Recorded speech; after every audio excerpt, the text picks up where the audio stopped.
nganga ta formé moi na ye atikala toujours na secret moko to mi balé pona ye moko.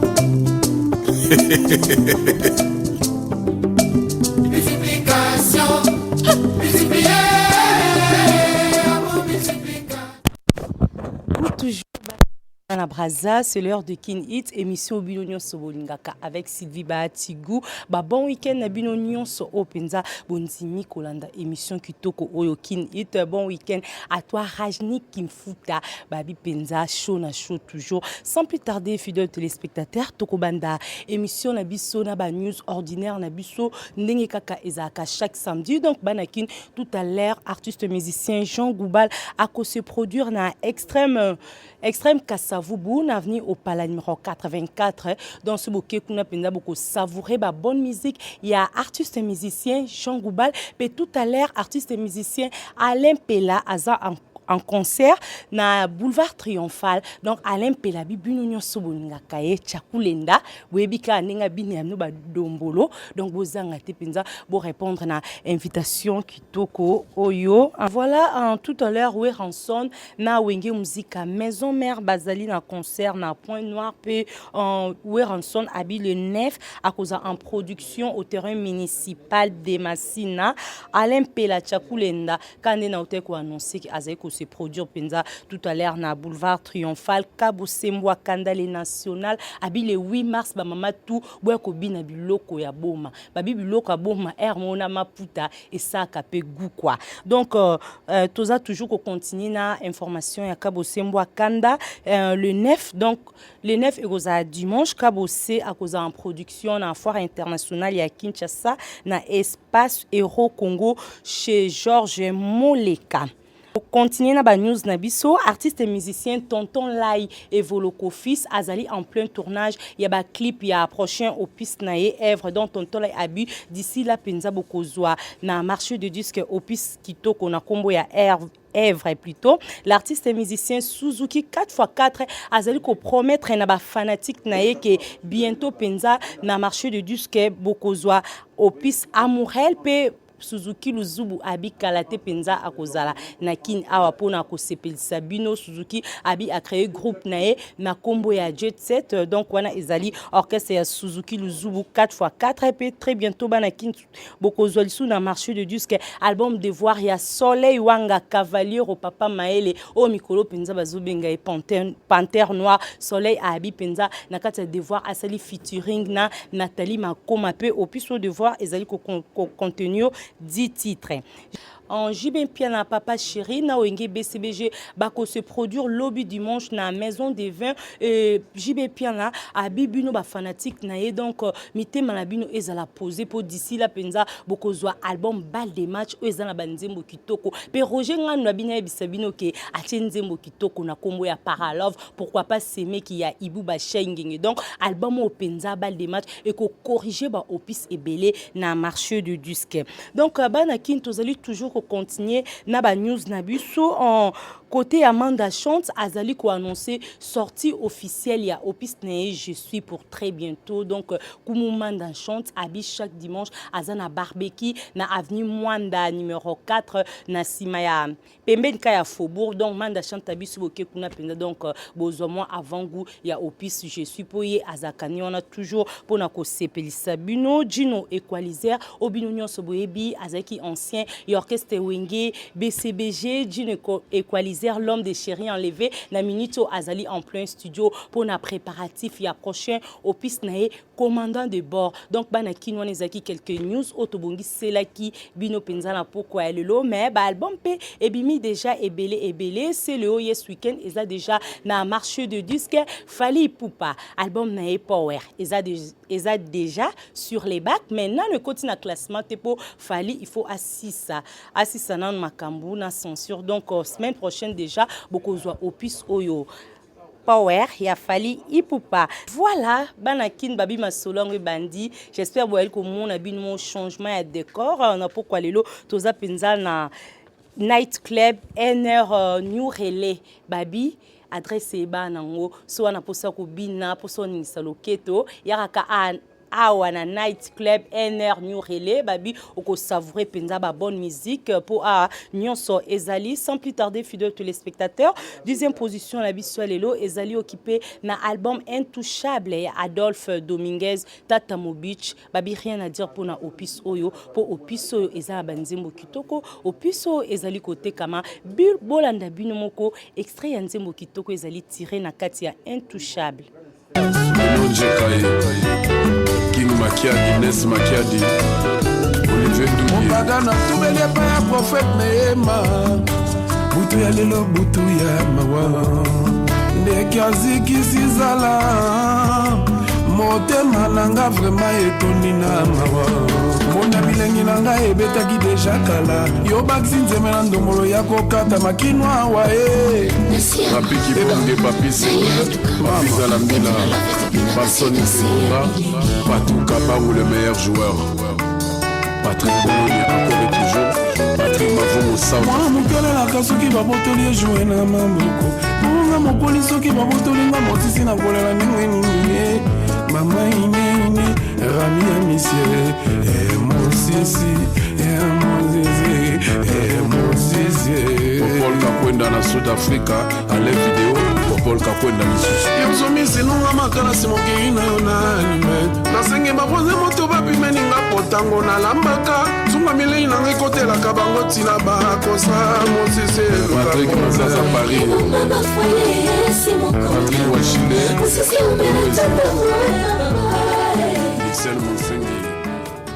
Ah, voilà, fidèles téléspectateurs, toujours kaka na système ya goût toujours pour babi na pokwa lelo tozana kati ya night club, NR club et pas ya yeme bayi lo mutombo babi boyende penza ezalaka 9e position tozali na album Fukushima ya Bill Clinton babi Fukushima ezali penza ko cartonné na kati ya marché de disque Bill Clinton coup de chapeau pour ba clip ezakitoko générique ezakitoko ba champé ezakitoko rien à dire pour na opus oyo voilà. Babi Lobby dimanche ekoinda na maison de vin avec Yemei Papa Chéri Sulutani Motopamba na wenge BCBG donc sika bozali bo comprendre déjà que 8e position na biso ezali occupé na album soyon série ya Papa Chéri Sulutani Motopamba donc d'ici la penza ba fanatique tout ya wenge BCBG bokozwa opus kitoko na kombo ya bal de match to souffler mukie na extrait nzembo kitoko ezali tiré na kati ya opus soyon série.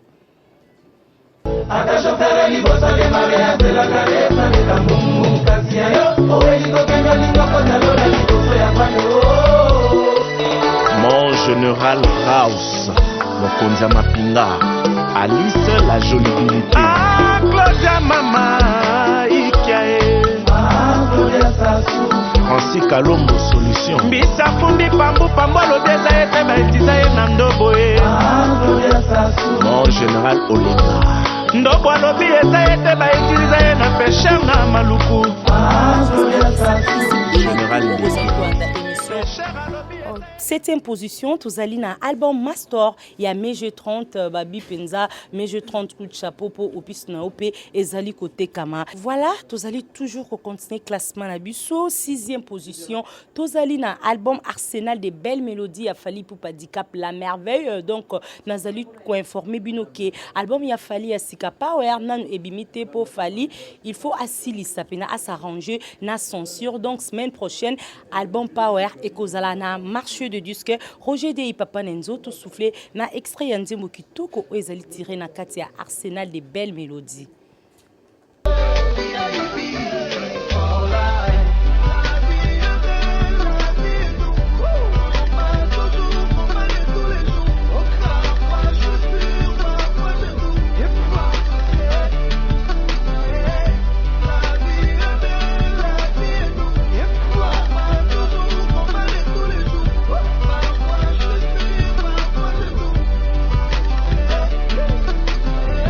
Sweet life, sweet thing, big green thing, big don't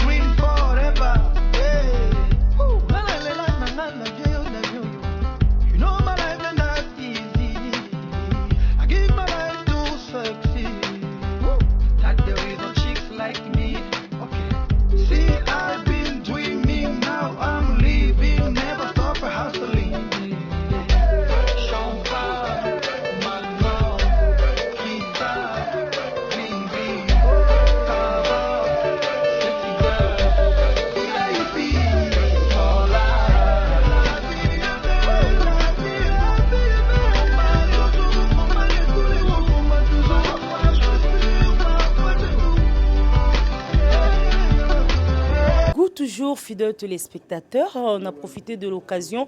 Na souhaité bon week-end. Nangana Ishabundu motema ya Tanya Kabedi. Mama na Ishtana Lionel Messi. Babi Ishabundu motema penza ya Tanya Kabedi. Na j'espère esika bozali penza boali ya kosepela po émission na bino kin hits bolingaka yango yo penza.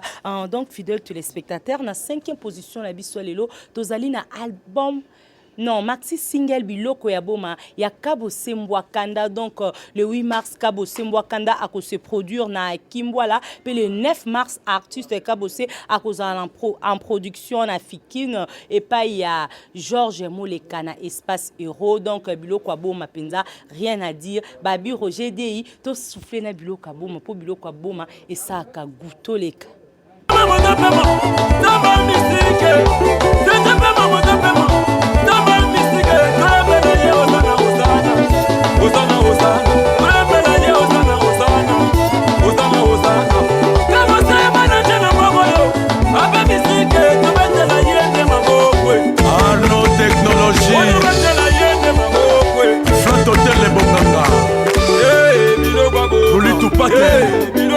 Dole Bekenya Magali et Foloko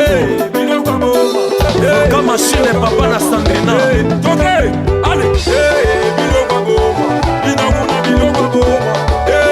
Le cordon le plus fashion Job Muhusi Saoudien Chimbulu na Luanda Sabuta Mfubu Samundele Le grand samaritain Baudelaire Kouyena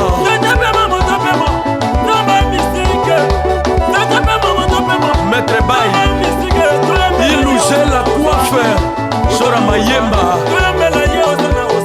Gilen Tseka Junior Kimoto Patricia Feza Titi Espoir Wangila Lele Cherche Jean-René Golo Boxer Kao Yamalando Famille Royale, 100 $, c'est quoi? DJ Fabrice, Boyoma, DJ Rissel, Tony Ilokabo. Voilà, tu aurais trouvé ce album bande annonce Yazaiko Langa Langa Kolomboka en exécona single avant goût ya Ferrego la Jésus de nuance donc il y a Jossa Penza rien à dire pour Mikolo na cadre ka il y a 60 ans il y a anniversaire nae azali toujours ko se produire na extrême un peu Ferrego la azali ko promettre na bino ba fanatique nae tout que d'ici la Penza bokozwa boîte noire Roger Diei balancer biso extrait ya nzembo kitoko o ezali tiré na kati ya ba opiso mibali.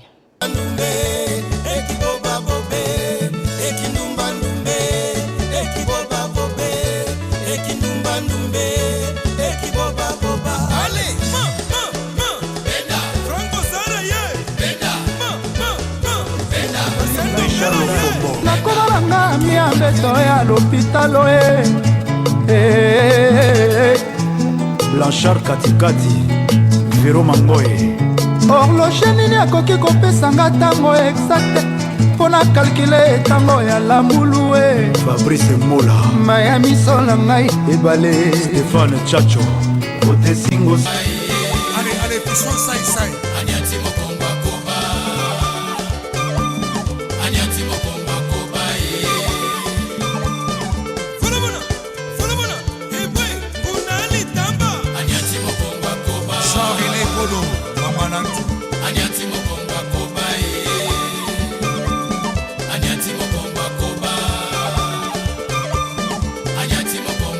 awa pinzoli nange tangi oyebaka pieke ezali bandite epai oke bonne continuité d'amour matema diam edima kutima roberge nalelaka yo matino nini ngayo ngawa souffrance ekomi kolekelanga Shana Peko natongela yo chateau na motema ya bolingo ondimaka Alpha Mungo Chateau d'eau Voilà, on est avec Nzembo Kitoko tiré na katia Opus Band annonce ya Zaiko Langa. J'espère et ça lui plaisir na staff na tout ya Paris pour babi kin hit elanda makanango na internet wana moni Jean Pimbulu moi na Paris ya solo en joli menga mukuna babi bino penande pena bo simbi Sylvie Baatigu pourquoi pas penser aussi à toi Babi Henri moi na ya poto ya solo bon week-end à toi mon DG l'honorable Germain Kambinga Katomba babi honorable Eli Alukunga donc Mikolo penza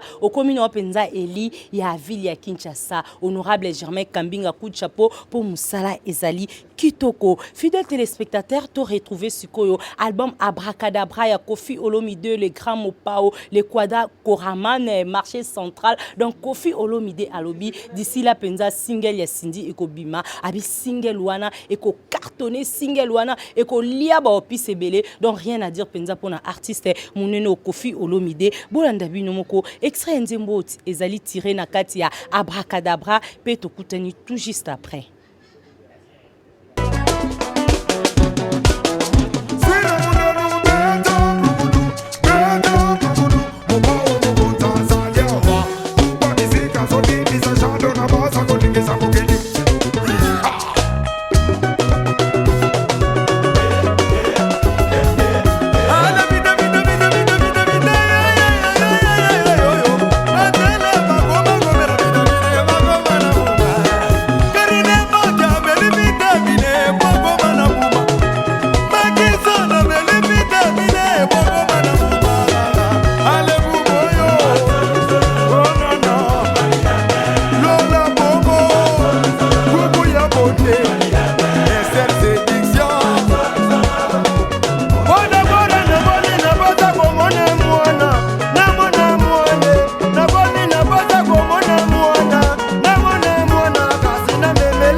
Maman Nobel, j'espère au sepeli Nzembo Kitoko ezaki tiré na kati ya Abracadabra babi siko penza satellite yangia mama kanda we ransom donc yangonde occupé deuxième position en classement na biso ya lelo donc artiste yangia mama kanda na wenge musique maison mère na minute so bazali ko se produire na Point Noir pe ya Noël ngia mama kanda abiba na changu le 8 mars penza boza ya ko sepela po a ko se produire na terrain municipal ya Masina.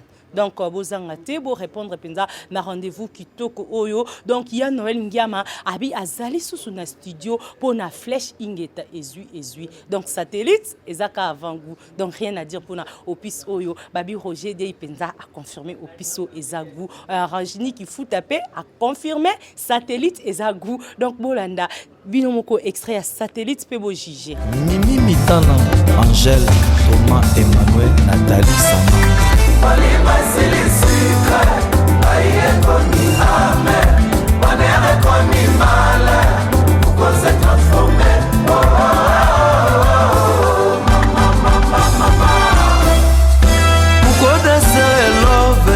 opesa espace na banguna noki bayiba love na ya kozanga yo nakukati nazanga yo mama Iguanya Onadambo Prof Mupapa Pierre Binda katika yeno za chef d'œuvre zamba sala na maboko maye napona nanga bolingo na yo ekota na motema pezwa esikaye na coffre fort na kati ya banki ya motema nanga Mama Marie Fouanani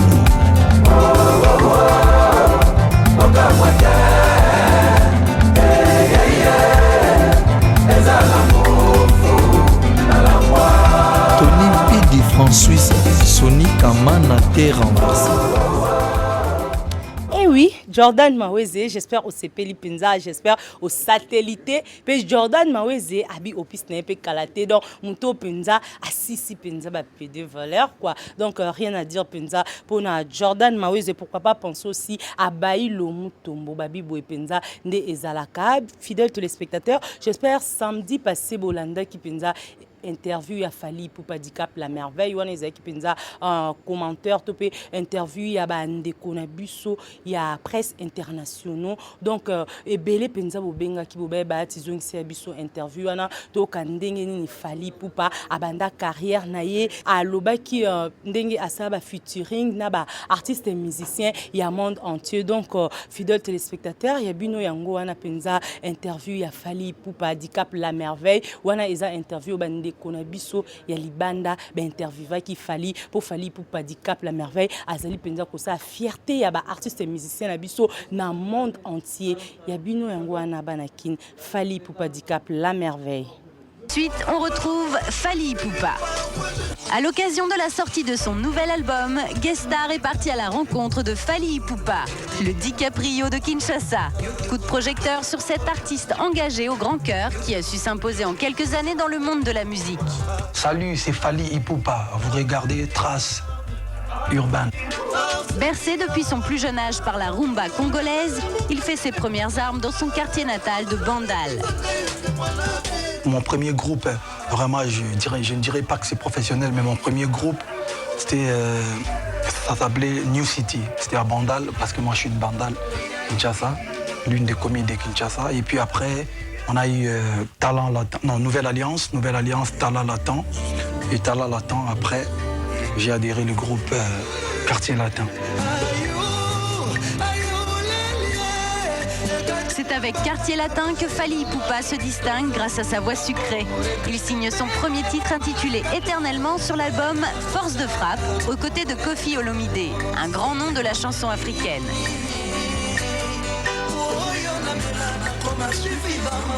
Ça faisait plus de près de 10 ans que j'étais dans un groupe, donc on avait fait les Bercy, Zénith, tout ça.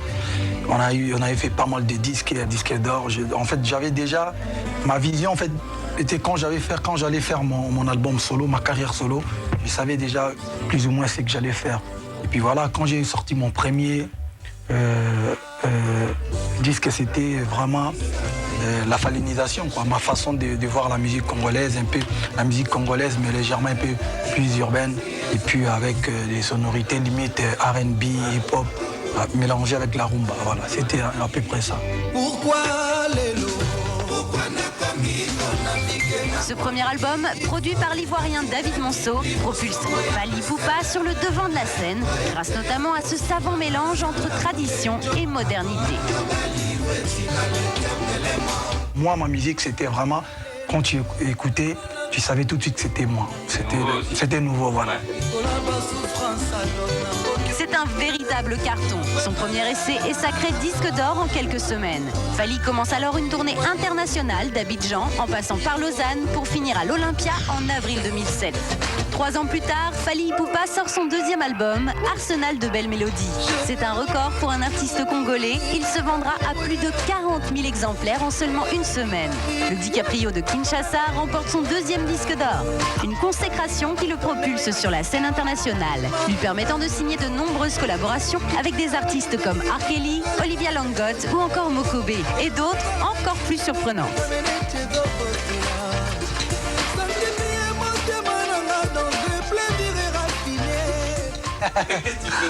Francis Lalanne, non, c'est un artiste que je respecte beaucoup.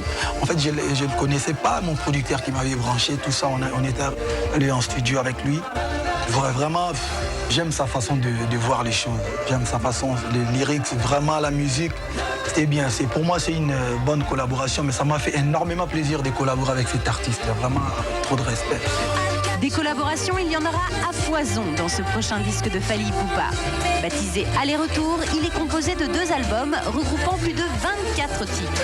Une œuvre qui deviendra à coup sûr un incontournable.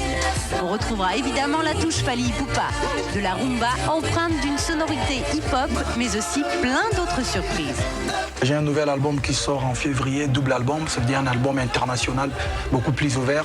Et puis un album, comme j'ai dit toujours, la rumba. Voilà, pour nous qui sommes congolais, avec beaucoup de mélodies et de danse, tout ça. Et le premier single est déjà là, c'est déjà sorti depuis les 14 décembre, le jour de mon anniversaire. Ça s'appelle Sweet Life, la vie est belle.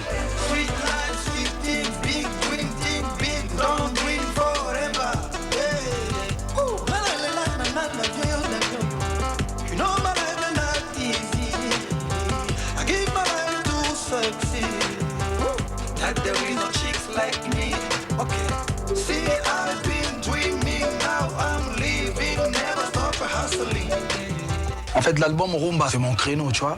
Mais l'autre album, par contre, international, j'ai bossé avec des gens ici. L'écriture, j'ai travaillé avec d'autres personnes. Mais je me suis mis enregistré avec ma guitare, avec un producteur, avec ma guitare. Il y a vraiment de la guitare africaine, la guitare congolaise, jouée par Monsieur Fally Ipupa. Comme à son habitude, Fally a invité pour ce nouvel album un éventail d'artistes de tous horizons. Moi je l'aime ma chérie.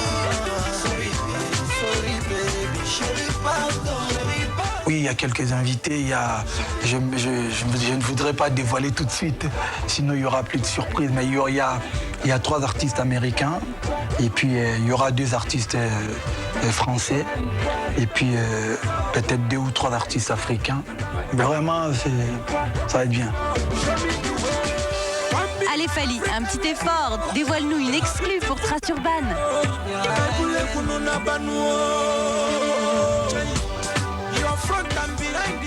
Bon, je suis obligé de dévoiler.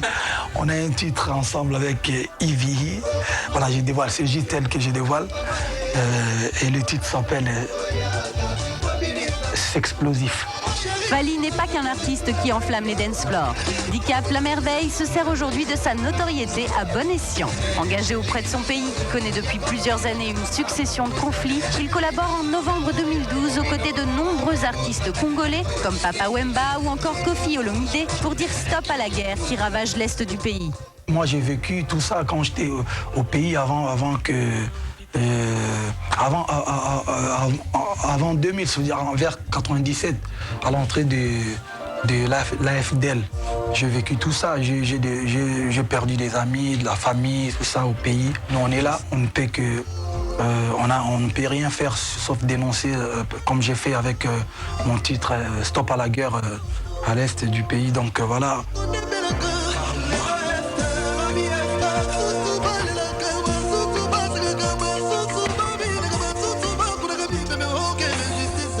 Surtout, je vais dire, à l'est de mon pays, ouais, c'est abusé parce que j'ai l'impression que chaque 2 ans, il y a toujours des problèmes. Voilà, il faut qu'ils essayent de trouver une solution une bonne fois pour toutes. Des projets qui lui tiennent à cœur. Récemment, durant le conflit qui a éclaté en Côte d'Ivoire, il prête une nouvelle fois sa voix pour soutenir les Ivoiriens dans une seule voix pour la Côte d'Ivoire. Un titre qui a regroupé des artistes aussi divers que Passy, Papa Wemba, Ophélie Winter, mais aussi des sportifs comme l'emblématique Didier Drogba. Et quand je dis qu'on ne veut pas de la guerre au pays, c'est quelque chose de... non, de moche. On n'a pas besoin de ça, on n'a pas besoin de ça. Dicap La Merveille est devenu en quelques années bien plus qu'un artiste incontournable de la scène internationale. Fally Ipupa est devenu le nouvel ambassadeur de la paix en Afrique. Voilà, Banakin, Babi, Masolango, Penza et Bandi. J'espère que li passe à mon continent BCDC, Papa Aristote et Sika Ozali au deviner déjà que hits de hits Nabiso et Zali. Single Itokia ya fait ma belle ici babi artiste aza invité mais au pisi ali ko teka malandenge ya j'étais pas mikolo kaka kitoko lilo partout penza donc na ville ya Kinshasa na Congo Mobimba kitoko lilo na Brazzaville Itokia toujours donc rien à dire penza pour na groupe Mabele Elisi Roger Dieu papa na kitoko lilo leka amour baston kitoko Babimbo Mao Jean-Jacques Roda Anana Bodugaye Axé Santoya Aïe Natilo Koleo Sotoya Alana Kalema Sotoya Gala Bongo Papi Kimwas Jérôme Moukilia Ah Marie-Claire Atunga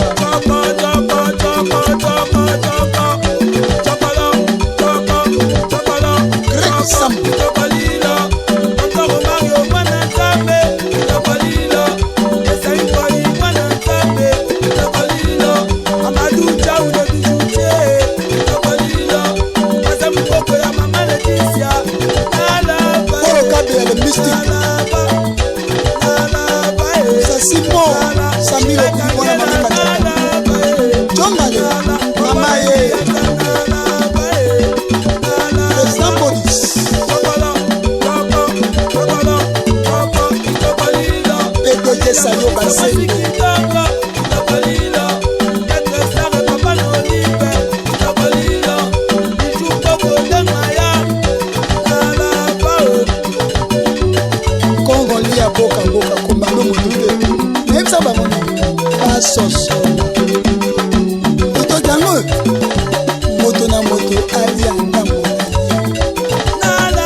pona ko sepelisa Ishabundu motema ya Tania Kabedi mama na Ishtana Lionel Messi. On a profité de l'occasion na présenter ba condoléances nanga na papa Ambroise Mba babi penza corps ese bimaki donc bisotou donc lobito oza penza na Asanef Roger Diei Arli Diei petit frère ya Roger Diei Diane Diei mama na Enzo na Eloïs donc bisotou tokuta penza la matanga ya papa Ambroise Mba.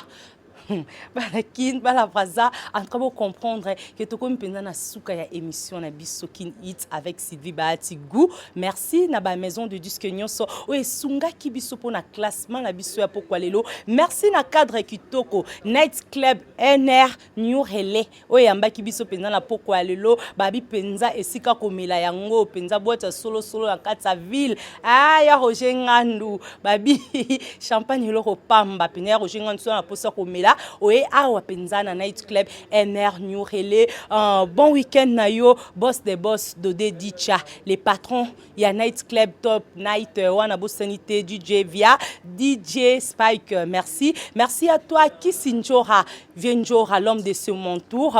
Merci na bino nyonso obolanda ki émission oyo. Merci na bino tout staff ya Braza ba fanatique nanga tout na pesi bino merci. Rediffusion émission oyo ezali lobby dimanche à partir ya 9h juste. Un grand merci à toi Diane Bonnier mais l'épouse de Roger Diei. Merci Nayo Roger Diei l'homme aux mille solutions aux qui derrière la caméra. Un grand merci à toi sous les moyos. Pourquoi pas penser aussi à l'honorable Germain Kambinga Katomba le député Eli de la Lukunga. Merci à Bruno Bola Guy Poutou ya Jolie Bassuele Claude Kibuka donc c'est Kativi tout mobimba. Merci à toi Rajni Kimfuta pour na assistance Nayo Babi Rajni Kimfuta musique one toujours show na show. Merci à toi Jordan Maweze donc Babi Kalate Penza bokozwa opisi à Jordan Maweze sur les bacs. Merci Nabino Nyonso donc botika bien boza toujours branché sur CK TV les choix